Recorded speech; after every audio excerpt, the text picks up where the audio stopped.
Hi, welcome to Channel 1 TV. I am Gabi Ofe. This is another edition of Scorecard right here on your favorite channel.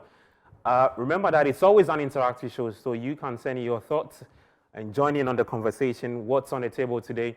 We'll talk some bits of the Ghana Premier League, which would have the fixtures been released later tomorrow. And then we'll build up to the Premier League transfer. Also, we'll talk about the Premier League Summer Series. Some big results for the clubs in the Manchester United are currently taking on Everton. All of that, it's huge. Ghana's Thomas Partey is on the verge of heading to one Spanish club. We'll tell you where that club is, and then we'll see what this means for them. Then also, we'll look at the 2024 CHAN tournament, which is being hosted by Tanzania, Kenya, and Uganda. The Black Galaxies are not taking part of that tournament, but we'll still look into that. We're taking a quick break. When we come back, I'll introduce my guest, and then we'll get into the conversation. All right, so welcome back from the break. This is Scorecard on Channel 1 TV. I'm Gabi Ofe. Like I said, it's an interactive show, so just feel free to send in your thoughts on whatever you think, based on, what we'll be discussing. What are we talking about? We'll look at the 2024 CHAN tournament. We'll touch a bit on the Premier League Summer Series. 4 teams who are currently all the way in the USA looking to fine-tune their squad ahead of the start of the 2025-2026 English Premier League. Chelsea have also signed João Hato from Ajax, and also Thomas Partey is heading somewhere. We'll tell you where he's heading. Let me introduce my guys, my 2 very good friends. To help me do the discussion, I've got Manuel Kwache Angelo. How far?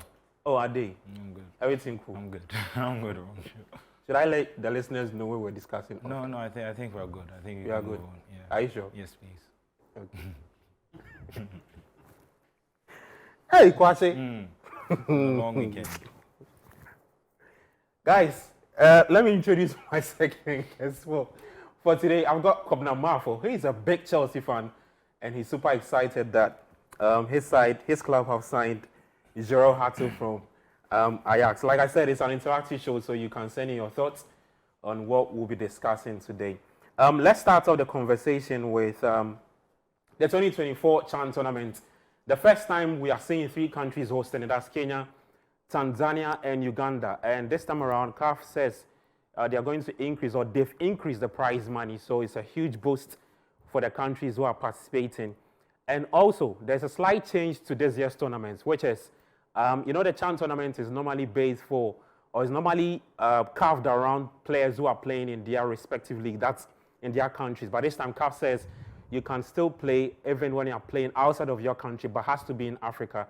So an example could be a player could be playing for Tanzania, but plays his club football in South Africa. You're still allowed to participate.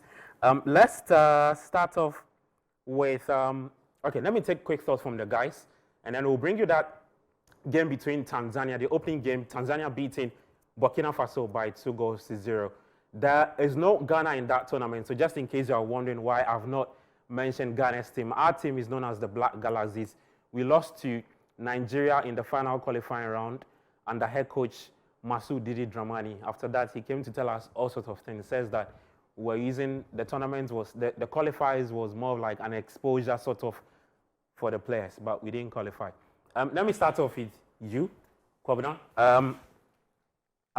How do you feel as Ghanaian not to see us participating at that tournament? I ask so because in 2009 we got to the finals. We lost to DR Congo, I believe. 2014 we got to the finals again and we lost. This time around, we didn't qualify. It's not a good thing for Ghana football, especially. That should tell you we need to work really on our local boys. We need to work on our league also, because it tells us clearly that it's not part of the best. So that should literally tell you that those who have qualified to this CHAN are part of the best leagues in the world, or best leagues in Africa. So our league is not good? Yeah, it's not good. So we really need to work on a lot of things. We need to brand it in a way that will make people get attracted to it, because most of the people in this country are not really attracted to our league. They always prefer to watch the English Premier League or the other leagues than our Premier League. They will be playing a hard protocol game. They will prefer to go and watch a Chelsea Manchester United game over that. So we really need to work on it. But with the CHAN tournament, it's been a very interesting one. especially seeing these three countries hosting it. It's just preparations towards the 2027 AFCON that Kenya, Tanzania, and Uganda will also be hosting. Yes. So they get to know whatever wrongs they have to do so that they just correct it. So it's a good one. Tanzania winning their first game is a very good one because you could see clearly the Tanzanian league, they are playing so well. The players over there play so well. So I wasn't surprised when they beat Burkina Faso by 2-0. But it's a good tournament so far. That game was a really good game. Yes. I watched the entire 90 minutes. Tanzania were absolutely a delight to watch. Look, at a point I thought I was watching Madrid taking on Barca. Yeah, but forgive me, Adam. Kwachi, let me take your thoughts. You were doing some bit of a digging around the teams who are participating. Yeah. So we have Group A, five groups, right? Five teams. Sorry. Group B, 5 teams. Group C, 5 teams. And you have 4 teams. Four in the teams. final. yes, 4 teams. So what it means is that the top 2 teams will qualify. Yeah. But in there too, we have 2-time champions in Morocco, 2-time champions, DR Congo, big weights Nigeria, Cote d'Ivoire are all in there. Just what are you expecting from these countries who are participating in the tournament? I think, like you said, it's just about showing the quality of leagues now. And I think when you look at Morocco and all their success in Africa, all the Africa levels throughout the under-17, the women's AFCON, I think that it just shows that like your investment is showing is reaping its rewards. And Morocco didn't participate in the last CHAN tournament. Yeah. They pulled out before it started. So in theory, this is them coming back. They haven't lost a match since they last won the CHAN tournament. And I think they're also unbeaten in the all group stages since the CHAN tournament started. So in terms of looking forward, I think Morocco are doing really well, and there are also a few other teams in there, maybe who could impress. But on the 3, just to go back on the 3 tournament hosting thing, I think that's the way modern football is going now. Because if you notice, the next World Cup after the US World Cup in 2030, there are going to be 3 teams hosting that World Cup. Yeah. The next AFCON 2, there are going to be 3 teams hosting it. I don't know how long term within Africa in terms of moving from one country to another. I think in foreign countries it's much easier. But just I think I'd like to see how the 3 countries hosted. This is a chance to see how it would work within Africa, the interoperability and all that. But I think that'll be impressive. But in terms of teams to look forward to, I think how do you call it? I think Morocco are going to do quite well. I've seen Tanzania look okay.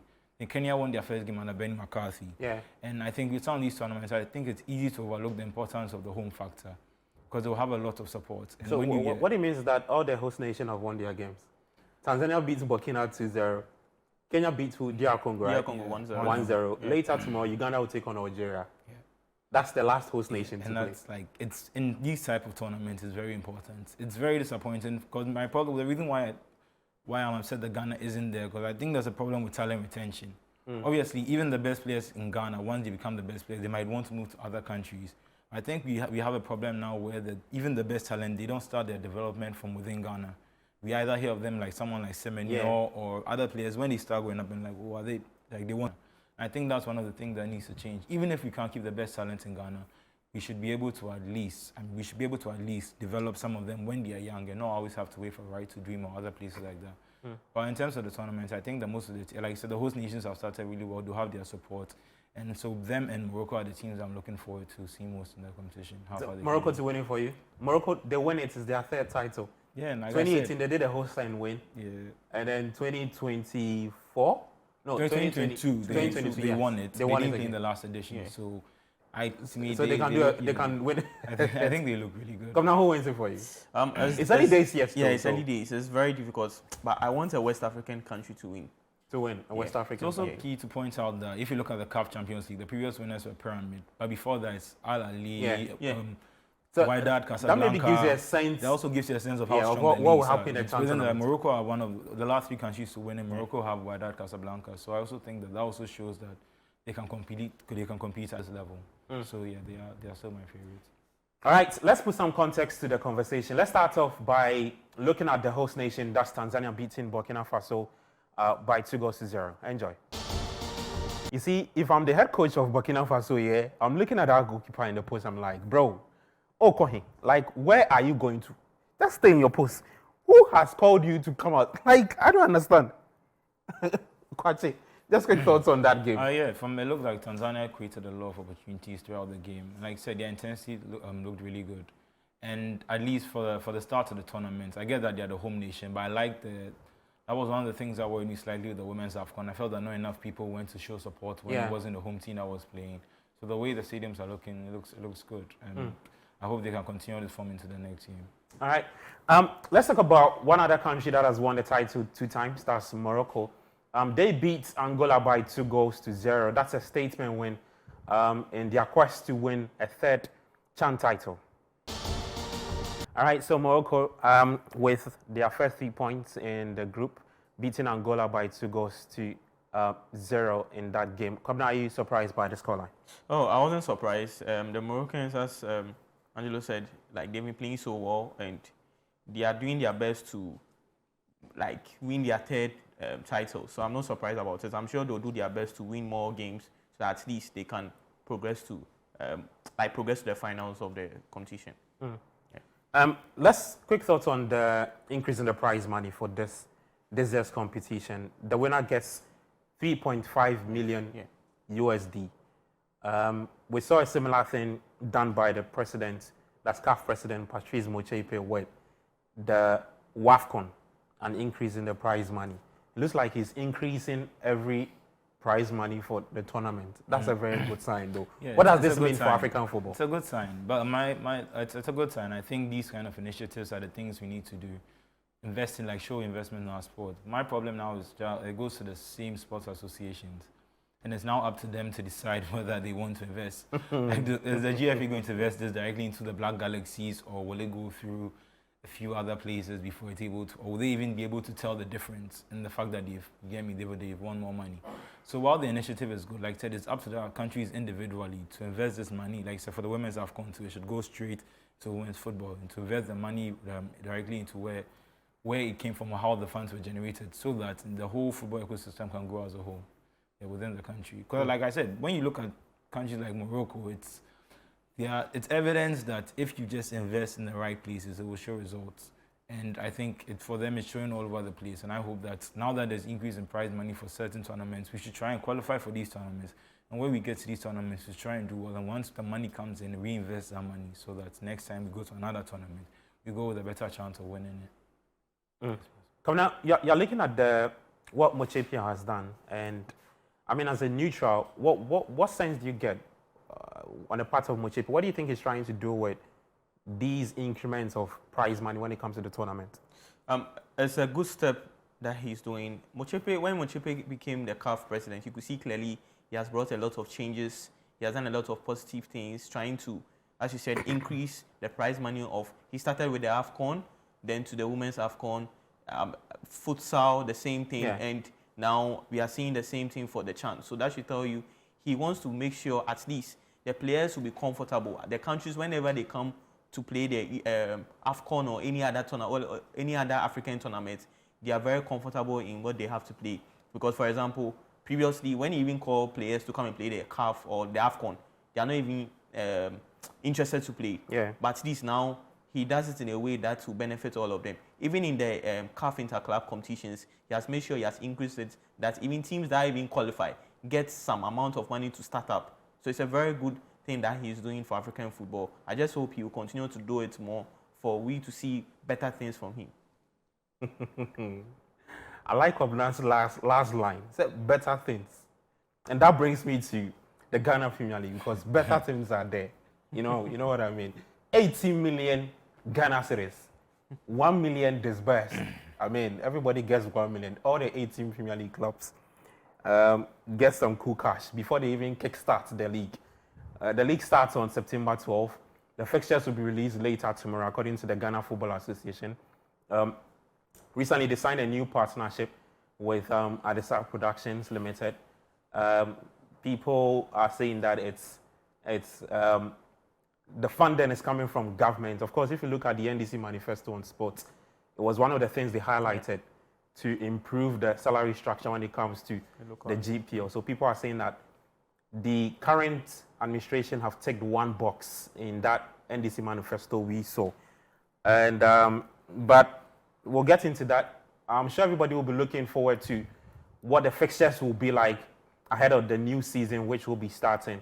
And I'm particularly excited because now we get to see better coverage from Adesa Productions, content creation on the part of them, not just the football on the pitch, the behind-the-scenes stuff.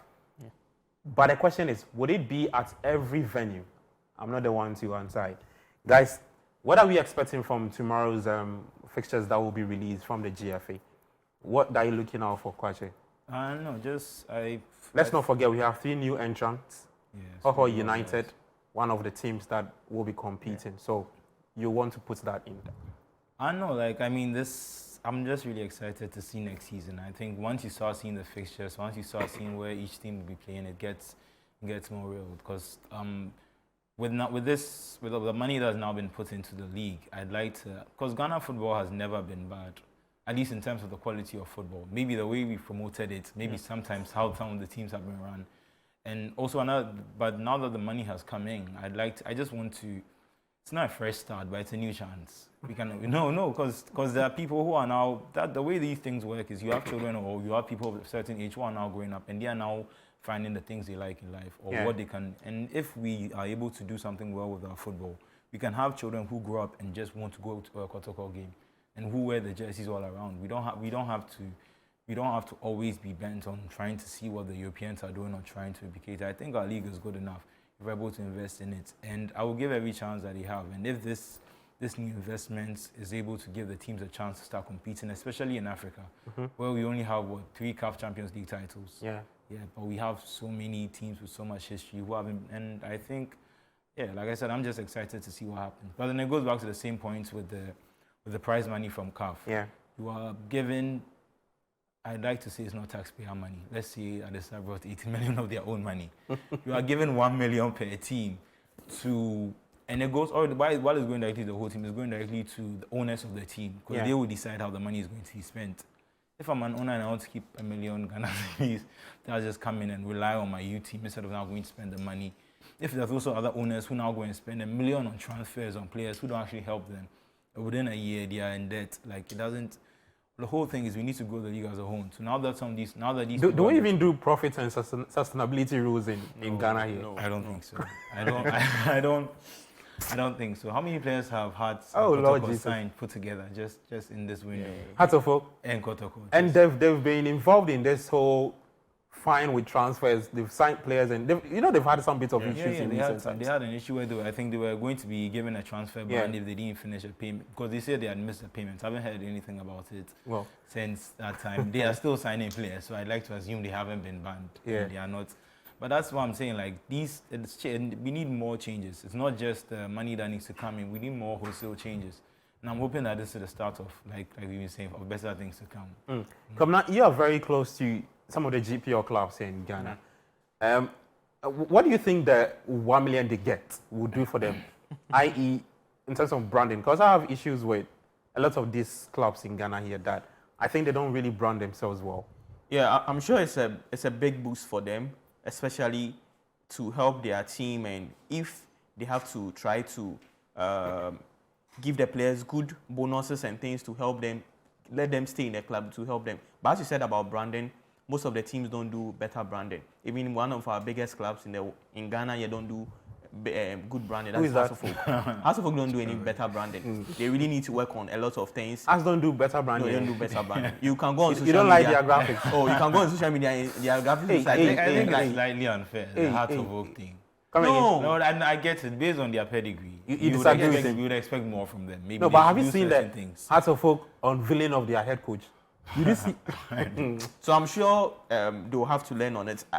It is sometimes GFA will do their best, but it is the clubs who have to also make it a point that will make people get attracted to it. Because if GFA is to do their best and you, the clubs, don't brand yourself very well, we'll not get interested to even go and watch you. Do you think? Quick question.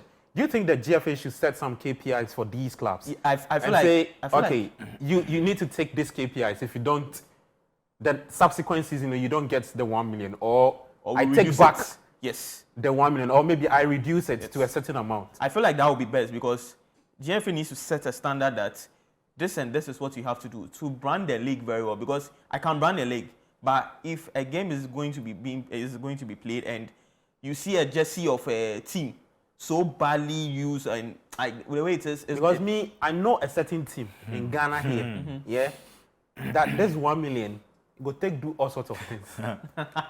A certain Like I said, that's and you kind see, of the whole problem. this is a humble plea to some of the clubs. Next season, I don't want to see any team like you wear a jersey and I don't see your name at the back of the jersey. That thing needs to stop. Like I don't understand what you are doing. It needs to stop That's we are running a professional league. yes. A team is playing a certain team.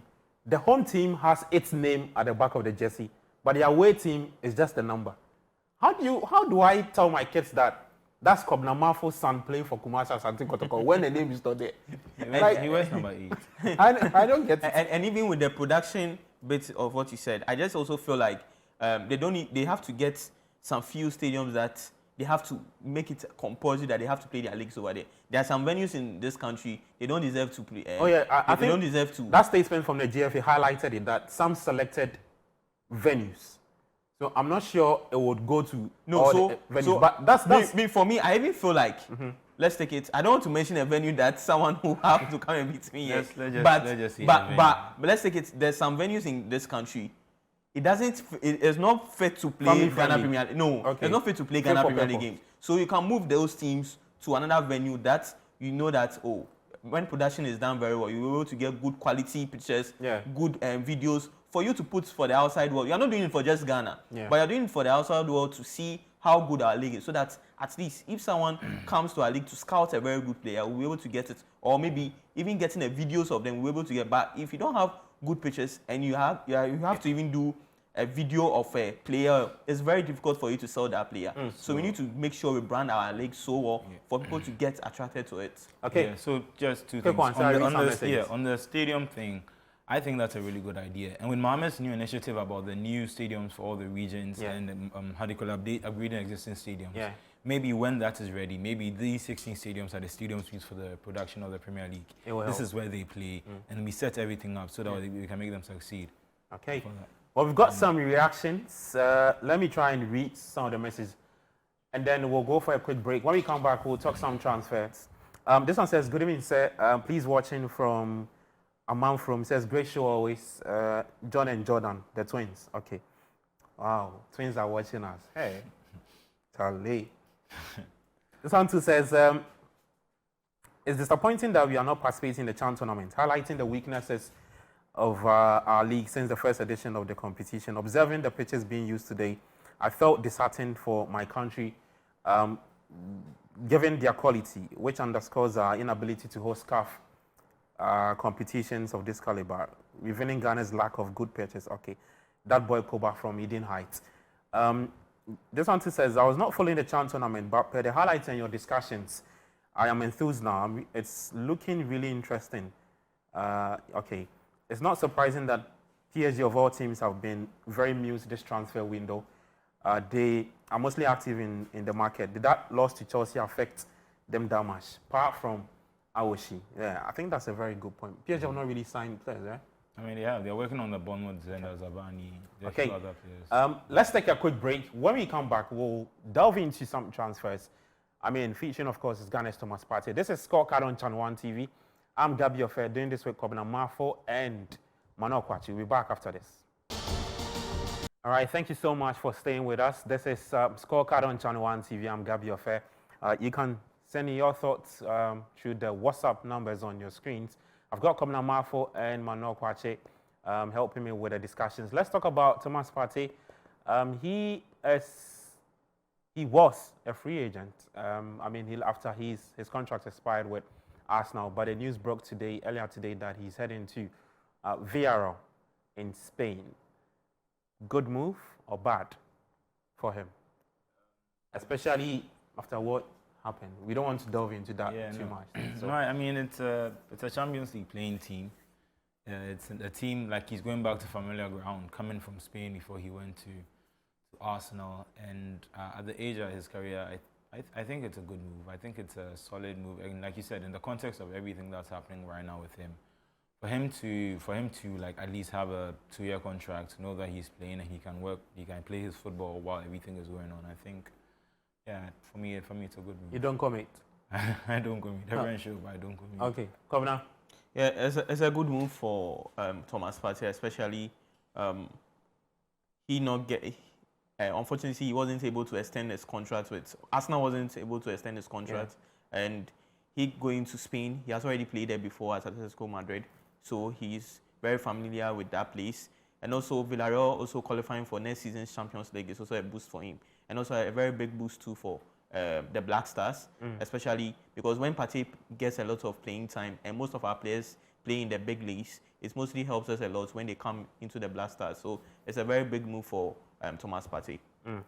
It's like I said, just just a little disappointing because earlier in the windows when you saw the teams that he was linked with, especially post after the Arsenal's game against Real Madrid in the Champions League when they missed him and he came and all that, maybe you thought he could have landed a team that's much higher, but in the context of everything, on a 2-year deal, if he's able to clear everything and within a year, he has a year left in his contract, he's free from all his charges, and within a year he can find a bit another option. If he feels like I said, because his court thing starts in August, and so if within a year he's able to clear everything, he's able to start playing his football, play well for the national team, I think the offers will always be there. He's that quality. So moving to Villarreal, getting Champions League football is a good move for now. All right. We wish Partey all the best. Regards to what would happen with his future. Speaking of Ghanaian players performing, 2 players actually hit the back of the net for their club today. That's Jordan Ayew and Fatah Isaku. They beat Fiorentina by 2-0. Let's catch up the highlights. Back and talk more. That was a really beautiful goal from Abdul Fatah Isaku. I used to play like that, when I was a very active footballer. It was like, it's simple for me to do. I wasn't doing tapping goals though. I was doing proper goals, like the way Fatah did. You understand? Yeah. So, you have doubts? No, I've seen the highlights. I have my highlights? Yeah. You see my highlights? Yeah. Oh, you be G. You be hard guy. I just quick thoughts on Fatah. I mean, he had to battle on ACL. He didn't look like a player who's slow to. I mean, when players deal with his ACL, when they come back, they're a bit slow. He looks very sharp in there. Looks good. And I like what I saw.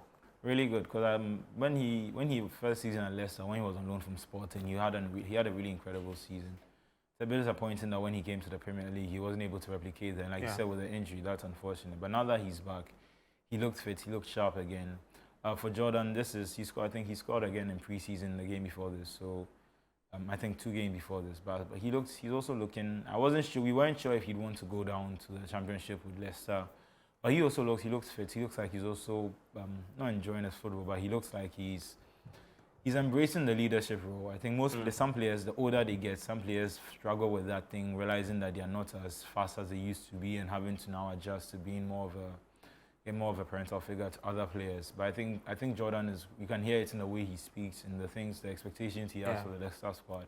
I think he's adapting to. I don't know if maybe the captaincy for the Black Stars is also adding to that. But he looks like he's in good form too, even at this age. And the Championship is a different level. He can definitely go there and definitely put up good performances. Just on Leicester City, I think this is 10 years ago to the season before they won the league. So if you go back through the history, I think even though they were relegated last season, I think they've had a really good past decade. With the Premier League win and with the FA Cup win. Yeah. So if they're able to go into the Championship with these 2 Ghanaian boys, if they're able to get things right and get promoted again, I think that's the level that they're at. So it'd be nice to see them come back next year if they can. They should try their best in the Championship to try to gain promotion. Come now, can they do it? So they have to rely on, of course, I think they'll be relying heavily on Jordan. His experience would have to come to fruition for the team. Who is the other striker they have? Vardy's gone, right? So I think Jordan will be leading that. I've not seen them sign any. Is it Daka? Yeah, I don't know if Patson Daka is still Daka, there. yes, I think Patson Daka is still there. But it's a very good. I feel like they will be very key players for Leicester City in their Championship run. I feel like they have to just do their best to qualify to the Premier League. And for Fatah Isaku, I'm very happy for him because looking at how you had mostly when players get their ACL, coming back is very difficult. Yeah. And he playing so good in this. Someone will say it's a preseason game, but in preseason games you have to look very sharp to be able to play very well, and that's what he did. scoring that brilliant goal for Leicester City against Fiorentina. Good one for them. And it's also good for the Blasters because Fatai Shaku is a very good winger that when he comes into the Blasters, it really helps us a lot. And for Jordan... Now he has to come and compete with Christopher Bonzuba. Yes. And with huge competition. But I just feel like... You disagree? No, I feel like at least in terms of our two starting wingers, it would probably be Kudus and Semenyo before we suddenly play a striker. So I think he needs to just work his way back into the team from the injury. But other than that, I think he's capable of it. Yes, and also with Jordan, I just feel like it's a very good step too because he has to get more playing time, especially he being the Blasters captain.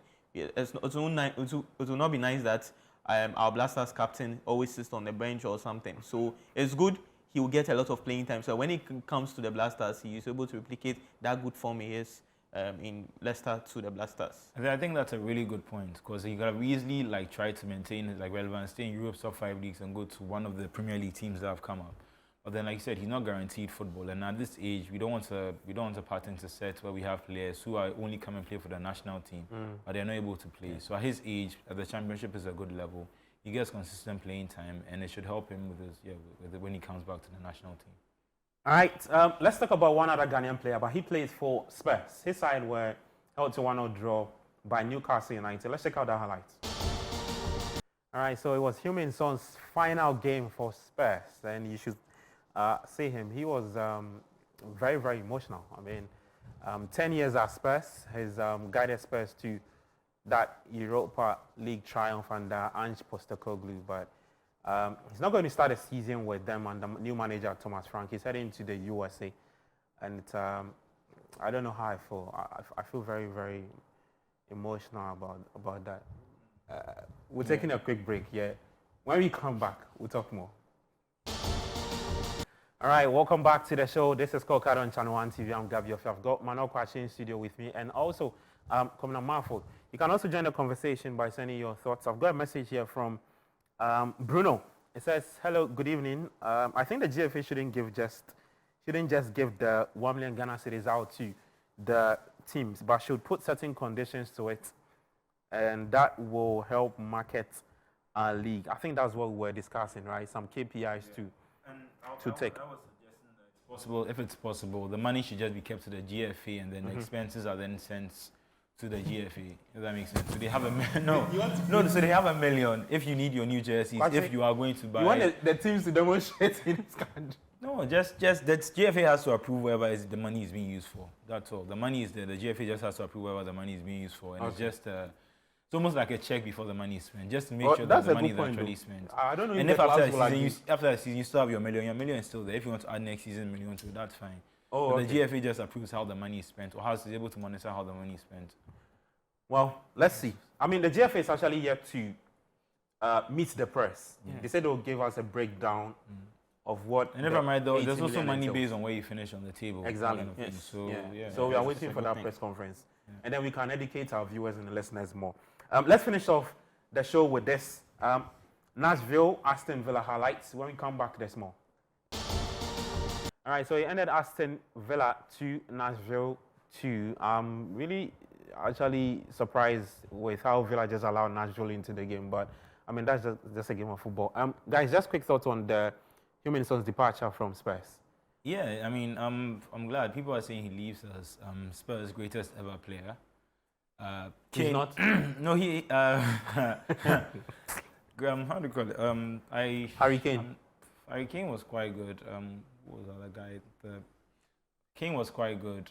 They've had other good players in their history, but definitely, given all he's given to them after 10 years, I think he deserves to leave as definitely one of the greatest players, if not the greatest player ever in their history. The Europa League means a lot because I think that's what counts against Kane. Because even though when you look back at Kane has a record for most goals for them. Yeah, but nothing to present. He won a lot. He won a lot of personal achievements. Wow, was with Spurs. He was not able to. You think that's what the Spurs fans they want? They want a trophy. Personal achievements. No, I don't think that's what they want. But I think when you are judging your greatest player ever, I think there are other metrics you can use. Not just the trophy though. Yeah. But you cannot say that because he won personal trophies, so the Spurs fans. No, I'm sure a lot of the Spurs fans would pick Heung-min Son as their greatest ever player. Yeah, It's arguable though, but I'm sure Yeah, no, lots of that's my people- point. It's arguable. It's not. There's no set answer. It's not either Keane or Son. I think they both have a shout. The fact that Son won a trophy obviously gives him hard to call it a bigger chance. But if you look at what Keane was also able to achieve, because he was achieving things at a club that people there were not achieving before. Yeah. Does that make sense? So, yeah, but just he was able to leave. I saw him speaking afterwards. It was in his home country of Korea in Seoul. So it's like, he said it was like a perfect moment. And you could see he was crying. Both teams gave him a guard of honor. Yeah, so but he leaves wherever he does. He leaves at least as a legend, and yeah, I'm glad everything was sorted for him. Now he goes to LAFC, can relax a bit. There's not as much pressure. I think that's what Olivier Giroud plays. There's a former Spurs goalkeeper too, Hugo Lloris. So it's like there's no people shouting at you that want you win a trophy. You are Spursy. Like no, you can just go take it easy. Relax. When he feels like retiring, then he retires. But he leaves. Yeah, he leaves having done a lot for the club. And yeah, Governor. Yeah, as a good one for Son, especially he doing so well for Spurs. They always say leave when the applause are high, and that's what he just did. After winning the Europa, he just felt like, no, I have to just leave European football and just go to America to just go and play my last bit of football. So it's good for Spurs, good for him. At least anyone that is at Son's position at Spurs will now know that I have to do my best to just win that position where he was playing. So he's been a brilliant player, but I just feel like he's the greatest Spurs player ever. Wow. No, but they have won European trophies before. Wow. And they've won league titles. Are we discounting all that just because Son stayed 10 years without winning a trophy and then won a trophy? I think he's a great player. Incredible player.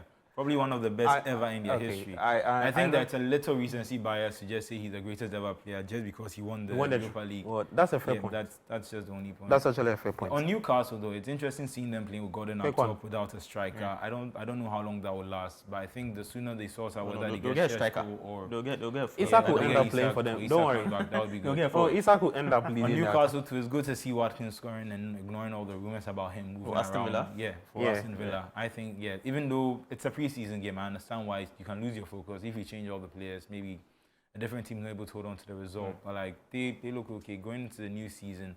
I think most of the teams in the Premier League look ready. At least most of the teams look ready for the new season, and it's less than 2 weeks away. Yeah. About Liverpool are ready, Arsenal are ready, Chelsea are ready. Chelsea, they are ready. Yeah. Manchester United is also ready. Manchester United are ready. Yeah. Currently playing a 1-0 draw with Everton. City are ready. Yeah. Newcastle, I don't know. And Sunderland. Granit Xhaka, they've brought in some very good players. A lot of teams have made really good signings before the season. They're not waiting for the window to now shut now. Yeah. So even United. So let's finish up. I think we should just Okay. It's a good season to look forward to. Hope. All right, let me read this message and it's a wrap. This one says, I wish Partey all the best. And Osei Manchester United this season. Richard from aka Sidino Asay. Okay. Just a quick birthday shout. This is for Wesley Kaylan Kwache Kessie. That's his name. He's a baby boy. He's turning 1 year later tomorrow. And this is from Teresa Barnes, who says we should do this for the baby boy. Kwache, that's not a baby, right? No. Different Kwache. So, even though the baby's name, there's Kwache in there, that's not Kwache's baby. Yeah. Thank you so much for doing this with us, guys. I appreciate your time. Kwabena Marfo and also Manuel Kwache Angelo with a Portuguese name Angelo in there. I'm Gabi Ofe. We'll be back same time next week. Scorecard will be back next week. Do take care of yourself and bye-bye.